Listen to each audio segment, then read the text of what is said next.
Hi everybody. Okay, so let's just roll right into this. Let's see here. Tammy's off shopping, so you just got me. David NG says $2,500. We're talking about, I think this is a Rango, it's one of our stud dogs we did a video on. $2,500 a dog with 4 dogs having 5 to 6 puppies a year would make $60K a year. With 75 dogs, I think I could get $1 million.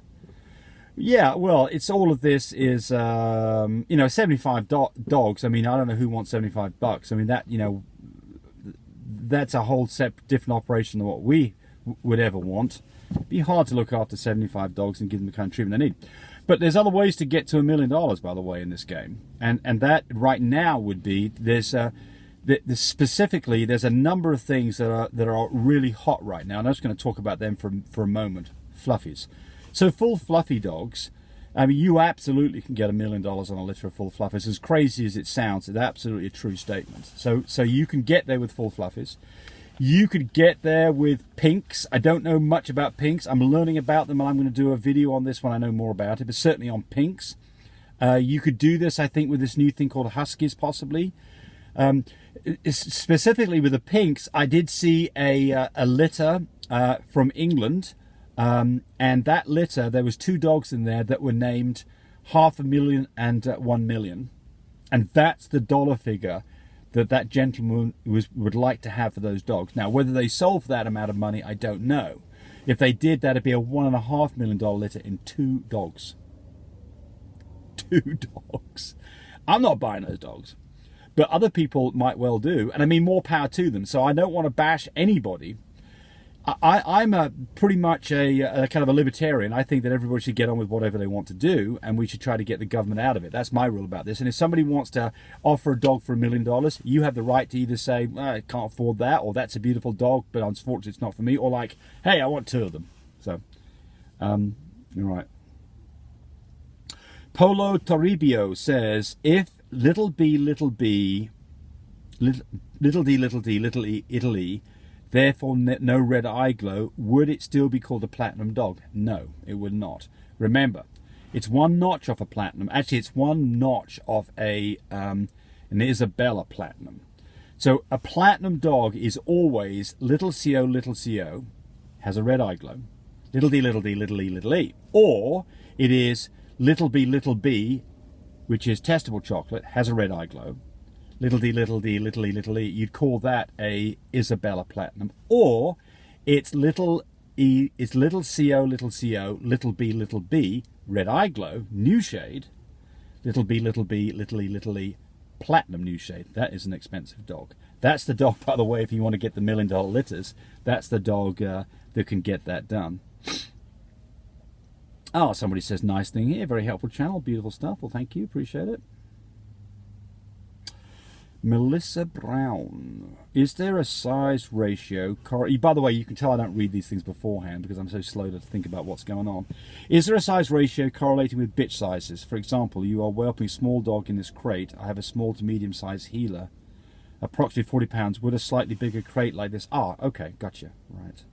So she is talking about our whelping system and our whelping crate. And yes, so you do want to match the size of the crate for the size of the dog that's going to be in there.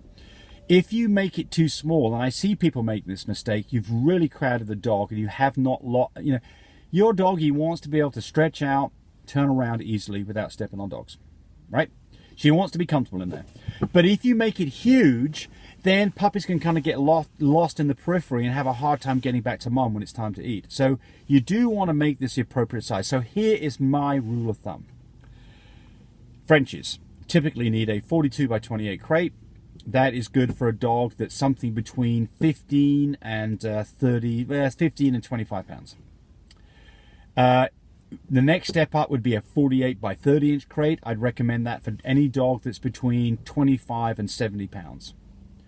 And anything that's very small, like Chihuahua sizes, you can go with the next size down is I think what it is now, 36 by, well, I don't know, 36 by 25 I think it is, but I'm not sure. But look, here's the deal. Whatever size crate you can come up with, whether you build your own, you buy one, you get an easy whelp crate, whatever it is, we can build a heat tape to fit it. And just go think about When you've got your crate set up, you're going to have a pig rail around the inside periphery of the crate. That's going to consume about 3 inches all the way around. You need to subtract that from the total area of the floor you've left with to make sure you've got enough room for your doggy to lay out and have a little bit of room for all the puppies. Don't want to make it too crowded. So to answer your question directly, with a 40-pound heeler, I would go with a 48 by 30 crate.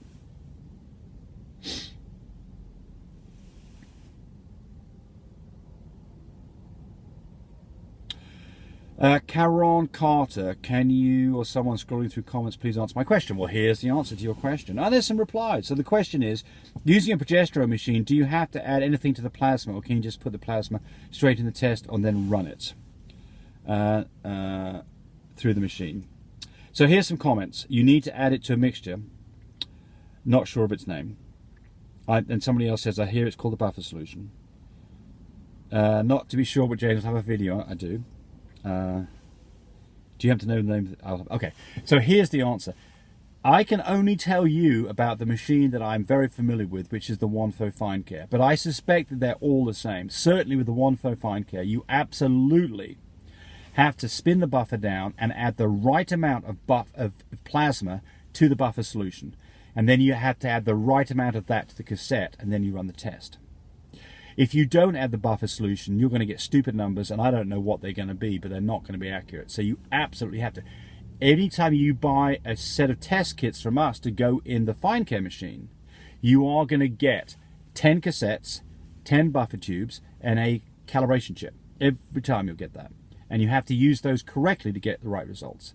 And I see people who get the machine from us, and they have some problems, and I get to talk to them about it, and they have not using the machine. Actually, there's a thing called an auto pipette you use to suck up the plasma, and they're not using it correctly. So it is important that you follow the directions to the absolute letter to get the correct results. But it's not difficult, and once you've done it a few times, it's like falling off a log, no problem at all. By the way, the video that you're looking for is called Unboxing Fine Care Machine. Okay, where are we now? 7 minutes. Well, someone's saying nice things about our litter of males we had a couple of years ago.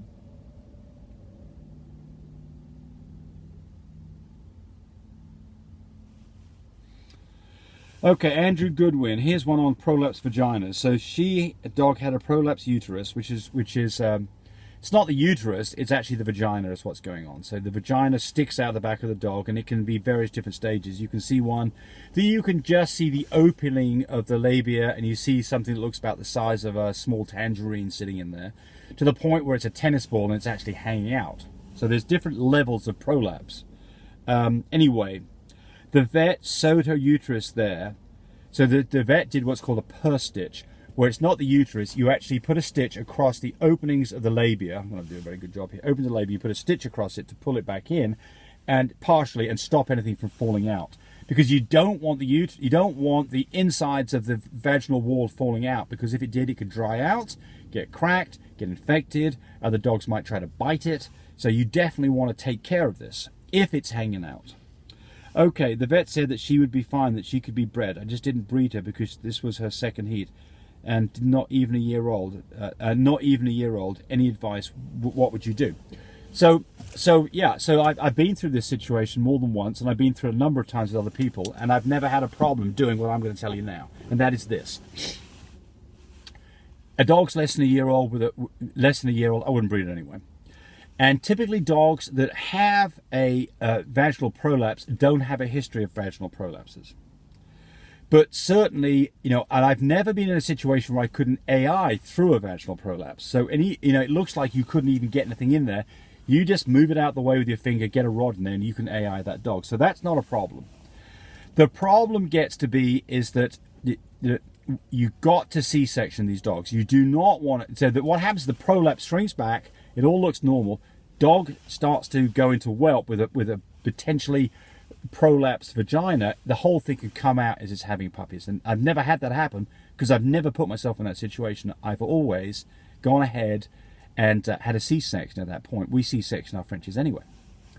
And then I hear vets quite often say, oh, well, you should spay the dog. No, I mean, most of the time these things go away and don't reoccur. I'm not promising it won't reoccur, but I am telling you this. I've successfully bred dogs with vaginal prolapses. I've never had a bad outcome from doing this to date. And I have bred quite a few dogs with prolapses for other people and a few for myself, and it's always worked out okay. So the answer is put a stitch in, AI her, it'll all go down. When it's time to have a whelp, do a C-section, and with any luck it'll go away and that'll be the end of it. There you go, 10 minutes used up. Bye, buddy. Thanks for watching the video. I really appreciate people who subscribe to me. It helps me, encourage me to do more of these videos. But do remember, disclaimer here, I am not a vet. I'm not a licensed medical professional. I'm purely a person who's been breeding dogs for the last couple of decades. Any information that you got from this video, use at your own risk. There's nothing implied here, and certainly this should not be used as a substitute for advice from your veterinarian or your medical professional. I hope you enjoyed the video. Come back for more of them. Bye.